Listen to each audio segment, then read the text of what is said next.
Welcome to It Depends, a sales tax podcast by TaxConnex.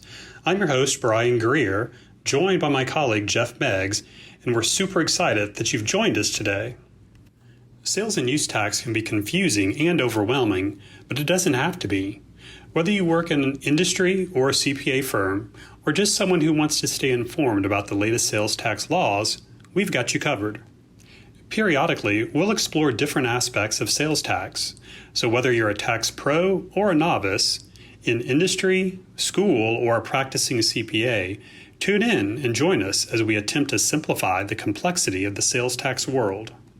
This is It Depends, because with sales tax, there's rarely just one answer, and often that's our answer to many questions. It just depends.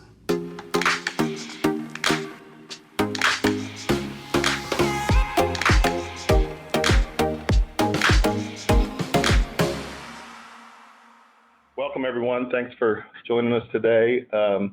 And starting out, selling into new states is obviously something that we're all familiar with today. I mean, it's the level of e-commerce is such that it's just sort of second nature to think that we're not in any way encumbered by the borders anymore. Now, I think what's important to note, and this is something that is now fairly I think knowledge base has sort of grasped it, but there's kind of two levels of sort of requirements that exist throughout the country today in regards to doing business across state lines. And what we're really talking about is nexus. Nexus is just the term we use to define whether or not a company is subject to the laws and requirements of a specific state or jurisdiction. If you don't have nexus in a jurisdiction or in a state, you don't have an obligation to comply with their sales and use tax laws. And the primary sort of definition of nexus has historically been a physical presence. And so the standard was, do I have an office in the state? Do I have inventory in the state? Do I have employees? Do I have sales reps in the state? Whether or not those sales reps are permanent or whether or not they're traveling temporarily or periodically throughout the state. Those are all examples, frankly, of physical presence. So once you've triggered physical presence in a state, it is time to start asking the question, do I have an obligation to comply with the sales and use tax laws? The real sort of development that's been very impactful to our economy from a sales tax perspective over the last 5 years is the economic standard. And this has come about as a result of the Wayfair decision. This was sort of it was a Supreme Court decision that was involving the state of South Dakota, which had enacted an economic nexus standard and had asserted nexus on Wayfair being an online home goods store, and essentially said, Wayfair, you have exceeded $100,000 in revenue in our state during the past 12 months or past calendar year. And as such, we believe you are obligated to comply with our sales and use tax laws. Interestingly, Wayfair fought this assertion. It went up through the Supreme Court of the state of South Dakota, and the Supreme Court of South Dakota actually ruled in favor of Wayfair.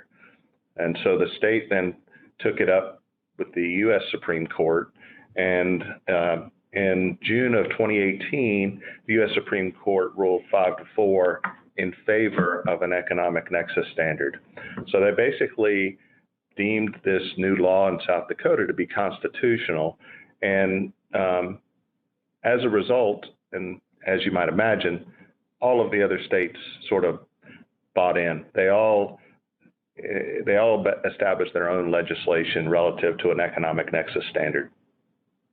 And it started, like I said, in 2018, and the more recent, or the last state that was kind of holding out was Missouri. Their economic standard or their laws went into effect January 1 of this year.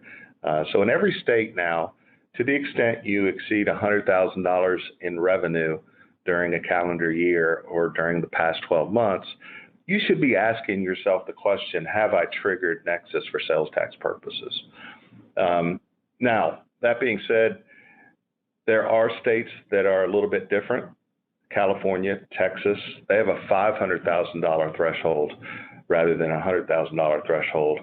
Mississippi, Alabama, I believe those are $250,000. New York, I think, has a $500,000. But the majority of the states, other than those, have a $100,000 threshold. There's also an element of transaction volume. Probably half or more of the states, in addition to the economic nexus threshold on revenue, also have an economic threshold on transactions. In essence, if you have more than 200 transactions in a 12-month period, regardless of whether you exceeded $100,000, that would give you nexus in the state and require you to comply with the sales and use tax laws. My perspective on all of this is that I encourage companies to simply evaluate their revenues periodically, maybe every quarter, maybe every 6 months, maybe annually. And to the extent that those revenues are in excess of $100,000 in a given state, ask the question or confirm whether or not nexus exists. This is sort of the first step for any discussion we have in the sales and use tax arena. Without nexus, you don't have an obligation. But just by having nexus doesn't mean you have an obligation. You can have nexus and not have any transactions or revenues that are subject to sales or use tax. There are other elements to this equation. But again, the first step, do we have nexus? If yes, now let's evaluate our taxability. So what poses the biggest challenge to managing your sales tax obligation? Bandwidth and expertise doesn't surprise us. What's interesting about that leading the pack is it coincides or parallels the fact that the overwhelming majority of companies in the United States are really trying to manage sales tax internally in its entirety. I didn't go into really any kind of dialogue about TaxConnex, just to kind of give you some perspective as to how we fit into this whole world of sales and use tax. Our business model is designed to focus on small to mid-sized companies. The idea is those companies don't have the infrastructure, the wherewithal, the bandwidth and expertise to manage sales tax compliance in-house in a lot of ways. So our primary business is the outsourcing of the compliance process, meaning we're handling the filings, the remittances, the correspondence. We have about 350 clients throughout the country and internationally. And in addition to all of our compliance work and outsourcing work, we also do a good bit of consulting. And my role actually in the business is to lead our consulting activities. And we'll do consulting work for companies that are in need of a compliance outsourcing relationship long-term, or maybe they're not in need of an outsourcing relationship long-term. So a lot of times we'll come into a scenario that the client doesn't really understand their nexus footprint yet. We'll analyze that nexus footprint, determine whether or not there is a need to evaluate the taxability of their products. And that's sort of the next step. So once we say, yes, we have nexus, the next question is, do we have a taxable product or a service that we need to address? And nexus, as I described earlier, there's a variety of sort of variables and thresholds that might exist from state to state. This is more so true in the taxability side, meaning there's a whole host of unique tax laws and unique tax positions that the states have taken. Generally speaking, all of the statutes in all of the states that do have a sales tax start by saying the retail sale of tangible personal property is subject to sales tax. So that's true in all the states. There are 5 states that do not have a state level sales tax, those being Alaska, Delaware, Oregon, Montana, and New Hampshire. What is interesting about Alaska is while they don't have a state level sales tax, they do have what we call home rule or city level sales taxes. These are sales taxes that are administered at the city level. And another interesting fact about Alaska is those cities have kind of come together in a coalition to establish their own economic nexus standard. And that is basically the same as a lot of the other states. To the extent you have $100,000 or more in sales into Alaska at the state level, you automatically will establish nexus with those cities and be required to comply in those cities, but only to the extent you have taxable products or services. Now, in addition to tangible personal property, a lot of states tax services. Our entire economy is migrated heavily from tangible personal items and goods to services over the last couple of decades. So as you might imagine, the states are trying to kind of keep up and in some ways make sure their tax bases aren't eroded entirely. So a number of states have and do charge tax or apply tax to services. When we think of the primary services that are taxed, we think of telecommunication services. Almost all of the states are taxing those fairly extensively. There can be taxes applied to utilities, but a lot of times it's services associated with the sale of tangible personal property, installation services, shipping services, things of that nature are commonly taxable in a lot of states. Not every state, but in a lot of them.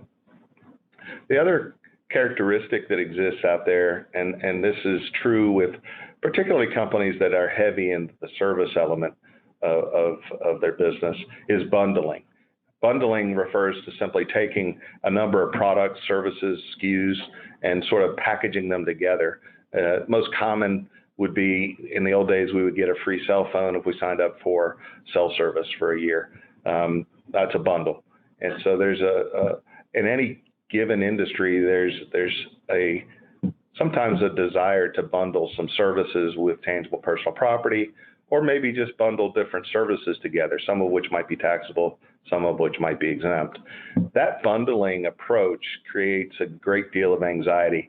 It's taxing, no pun intended, on tax calculation software packages, because a bundle essentially is very custom, and it's very, very specific to an industry or company's products or services. So in general, when you go to leverage a tax calculation solution, you'll probably struggle to map your bundled products and SKUs to the appropriate category. It can be managed. It just has to be managed in a more customized fashion. There has to be some interpretations and general experiential knowledge applied to make that effective. The other thing that's a challenge when you start expanding into multiple states is citusing. Citusing just simply refers to what tax applies. If I'm based here in Atlanta, Georgia, and I'm selling to a customer in Columbus, Ohio, and I ship it FOB destination, is it the Atlanta sales tax that applies on that transaction, or is it the Columbus, Ohio sales tax that applies to that transaction? Generally speaking, the overwhelming majority of transactions that we see here in the United States are FOB destination, meaning they are the responsibility of delivering the product to the doorstep of the customer is on the vendor, and as such, title is deemed to have transferred at the customer's address. So more often than not, that's the way sales tax is citused, and you would then choose the Columbus, Ohio tax rate, and you would have a requirement to file and report that tax to Ohio if you had nexus in Ohio. So those are some of the challenges that are unique, and every state, after tangible personal property, every state is going to be very unique when it comes to services, bundling, and even citusing to some extent. So we talked about expanding into more states. That's a challenge from a nexus perspective. You've got to be aware whether or not you're kind of triggering nexus in those states where you start to expand. Then we talked about the taxability, the variables that exist out there, and when you start to add new products, particularly bundles, there's a good bit of challenge that goes along with that and addressing that on a state-by-state basis.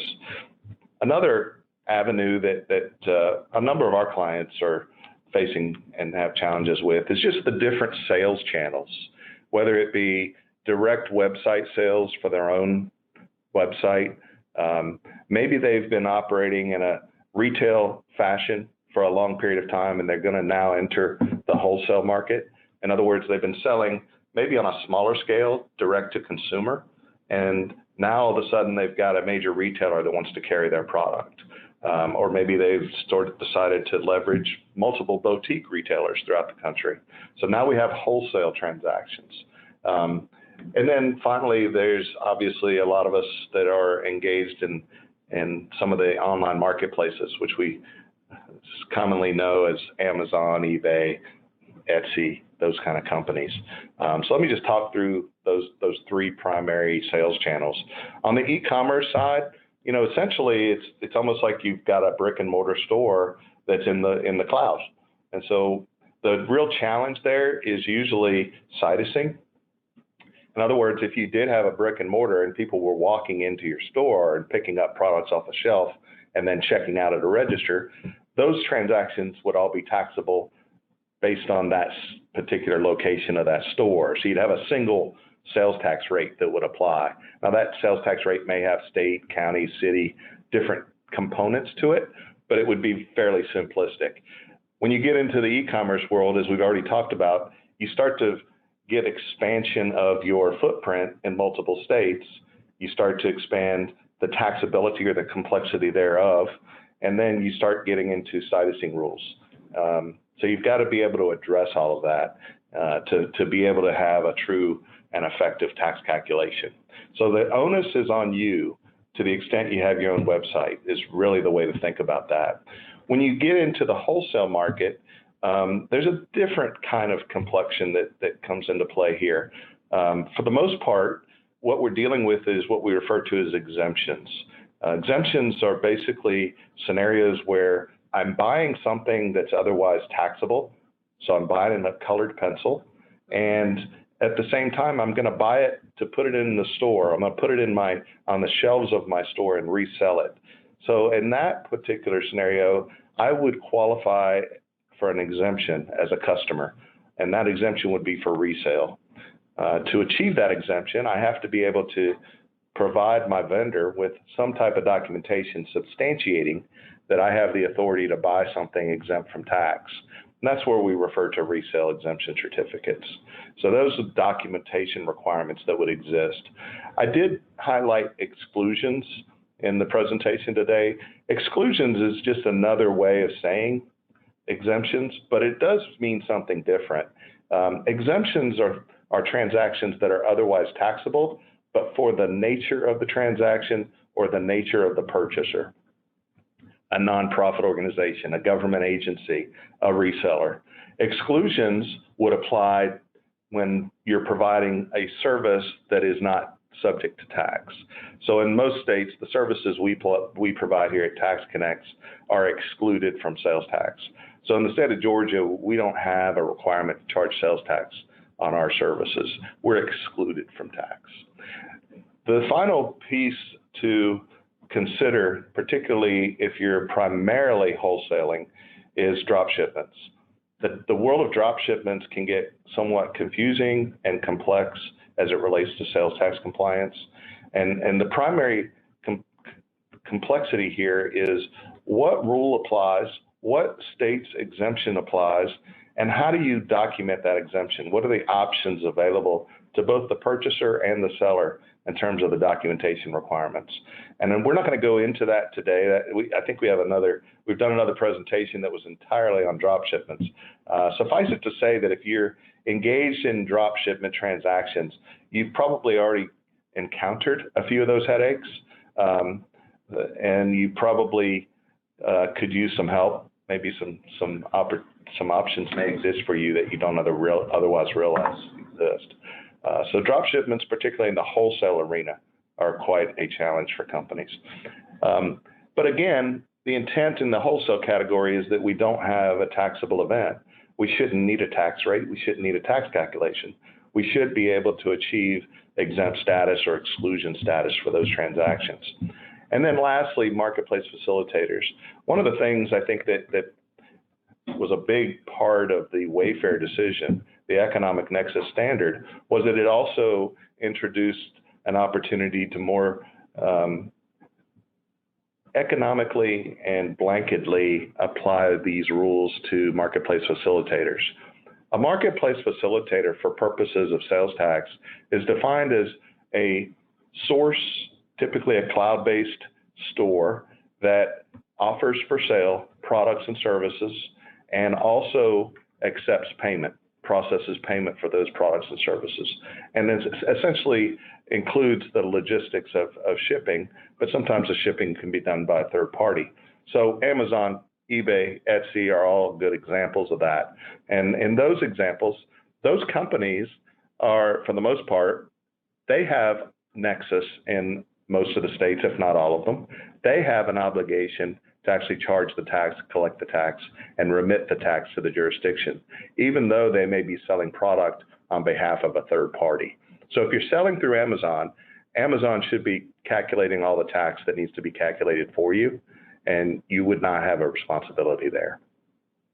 A number of our clients fit in all three of these categories, and so they're consistently having to sort of monitor their receipts. How do we calculate gross receipts if we're in all three of these categories for purposes of nexus, that $100,000 threshold? That can vary by state. So there's just a number of challenges that as you expand and new sales channels that you'll face. If you are trying to manage sales and use tax in-house, it's not typical that you will have a great deal of experience with it, particularly if you're a small or newer business. And what does seem to happen, and what happened, up to the Wayfair decision, was we had a lot of technology businesses that were operating in the cloud. Their customers were receiving the benefit of their services electronically. They didn't have a physical presence, so they didn't have a requirement to register in all the states in which they had customers. But as soon as that Wayfair decision, that economic nexus decision, was handed down and legislated in all the states, now all of a sudden, this technology business, which let's just assume, for argument's sake, they were based in California, they now have to understand the tax treatment, taxability for sales tax purposes in all of the states in which they've established nexus, economic nexus. And it so happens that the state of California doesn't really tax digital products and services. So electronically downloaded software is not taxable in California. Software as a service isn't taxable in California. And so a lot of these companies were in for a big surprise when they weren't paying attention to their nexus footprint and all of a sudden found themselves in a myriad of tax implications across a multitude of states. And, as a high-tech company, they're looking to sell their business. And then all of a sudden a buyer comes in, does due diligence, and there's a whole world of hurt. And we'll talk about that when we get into the mergers and acquisitions slide. But again, as everybody sort of saw with the first polling question, the challenges relative to having any level of expertise in-house, even if it's not expertise, you've still got to have bandwidth to be able to execute filings, keep up with the tax calendar, keep up with the growth of the business and where registration needs to take place, and then deal with correspondence. The states, once you get registered and you get sort of tagged by these states with an account, you're going to get correspondence. Some of those correspondence are fairly commonplace and of no real consequence. It can simply be thrown away. And then 1 out of every 10 might be a very difficult or challenging or risky notice that needs to be addressed. So so long as you're trying to manage this expertise, this bandwidth and this process internally, you're going to have those levels of risk. And eventually you're going to find yourself in places where the person that was responsible for this, that had just gotten very comfortable doing it, you felt comfortable that all your liabilities and risks were being managed well, all of a sudden they decide to take another job or they decide to retire.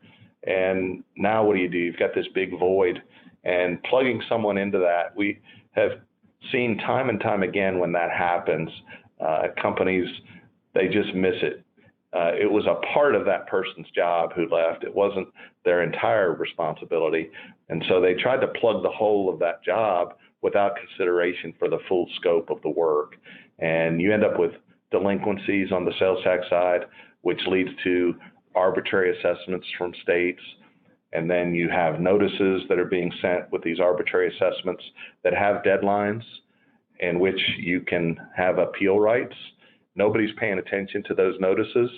And 3-6 months later, you've got a bill due of $100,000. An arbitrary assessment doesn't even have any relativity to your real activity, but because you didn't manage that notice effectively, by statute, your option for appeal is expired, and now you've got to stroke a check.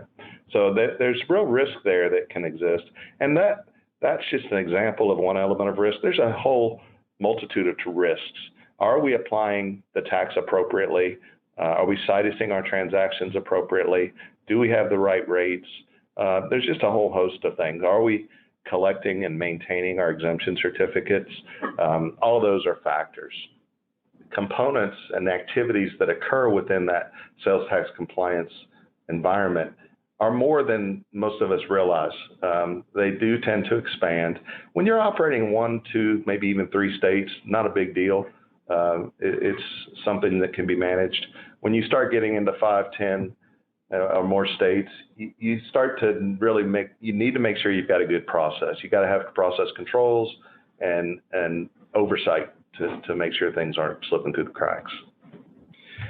The last sort of topic we wanted to address today was sort of the end game in terms of where does the rubber meet the road? Where does the risk come to a place where I've got to come out of pocket, or I've got to pay the burden? And it's more common that it happens during mergers and acquisitions, but it also can happen because you're selected for audit. You don't have a lot of control over when or if you're audited. Obviously, you do have some control as to whether you want to go down a path of a merger and acquisition and then be subject to due diligence efforts.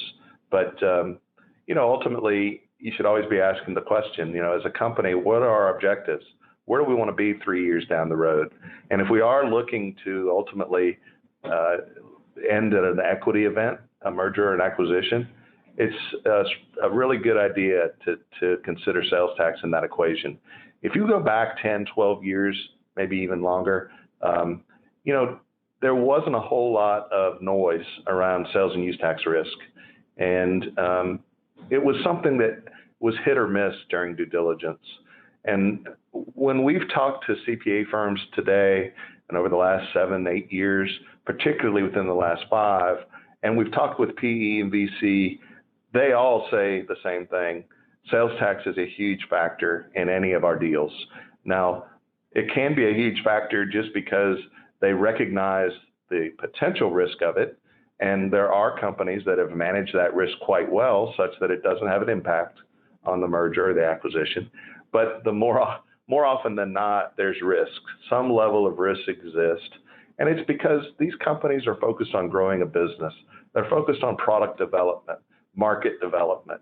Sales tax is just so far back on the back burner during the sort of build out of a business that it really doesn't come to light until there's due diligence and there's a spotlight put on it. The good thing about due diligence is it's not the jurisdiction's spotlight, and so therefore it's not a bill necessarily that's being introduced, but because the buyer has no interest in taking on any of your risk when you sell, particularly sales tax risk, they're going to force you to either mitigate that risk or they're just going to reduce the sales price. And we have seen example after example of where millions of dollars are set aside in escrow. And either we go down a path of doing voluntary disclosures and getting compliant with states, or the buyers just simply say, look, that's just going to reduce the overall sales price. And it's a factor we're going to have to live with the risk or mitigate the risk ourselves. So you do want, again, if you're going down that path, you do want to start to think about that. And you have an opportunity to mitigate that in a relatively short period of time. There are options. Depending on your circumstances, that option might be simply getting registered today and starting to comply.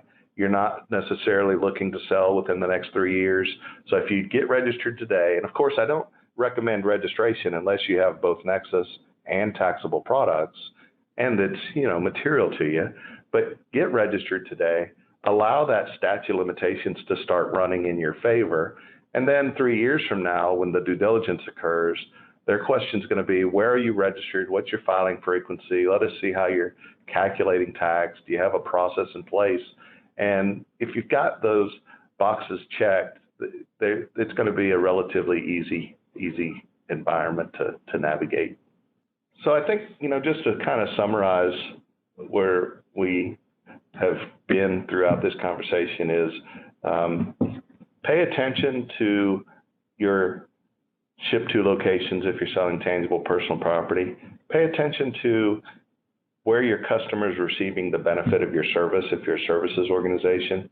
One of the complexities we didn't really get into today was there are certainly scenarios where companies are selling subscriptions to SaaS products, software as a service products. There's a bill to address on the invoice, and they may be selling 1,000 seats. Those 1,000 seats may be leveraged or utilized throughout the country, maybe even internationally. And so there's a potential that a good number of those seats are in states that do not tax software as a service. So if the bill to address is to a taxable state or a state that taxes SaaS, it's likely that that vendor is going to charge tax on the entire amount. You as the customer may have an opportunity to mitigate some of that tax based on where your usage occurs.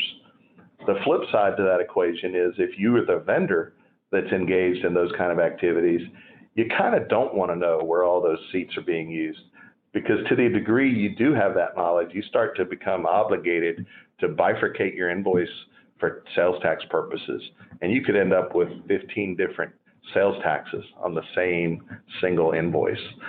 So there's some headaches, but potential opportunities in the same bucket. It's true today, it'll be true tomorrow. There is complexity and ambiguity across the states, particularly when you start talking about services. I think we find my biggest challenge is not so much in determining the taxability of a service or a product, but defining what that product or service is. And there can be services and products that one state determines it's one type of service and another state determines it's a different type of service. So I could have a service that's exempt as a professional service in one state and taxable in New York because New York considers it a security service, and security services are taxable. So there's just a variety of scenarios that can exist. Doesn't exist in every business, but some businesses do have some of those challenges, particularly when you get into bundles. And lastly, your obligation to your business, to your customer base, to your employees, you don't want to be in a position where you have an undue risk or an undue exposure. Whether it's funding that you're trying to achieve, whether it's selling the business, or it's simply the potential that you're audited and assessed. Those assessments can sometimes be very surprising and very impactful to the business operations and cash flow of the business. So something to consider. Our philosophy, just to kind of final comment here, is this is all about managing risk. And when you talk about managing risk, there are variables such as materiality that have to be taken into consideration. There's a cost to compliance. We all recognize that. And where that cost is more than the risk, take liberties with that. Don't necessarily go headstrong into being compliant everywhere when it doesn't make sense. But make sure you understand all the variables as well. And at some point, there's going to be a flip. The risk is going to outweigh the cost. And the other thing to consider is once you start a compliance process, adding additional states to that process shouldn't be that challenging or costly. So an incremental add to go from 3 to 5 states shouldn't be a big deal. Going from 0 to 3 could be a huge deal for you. Just answering those questions, do I have Nexus and are my products and services taxable, is really where everybody's going to have significant challenges. So thank you, everyone.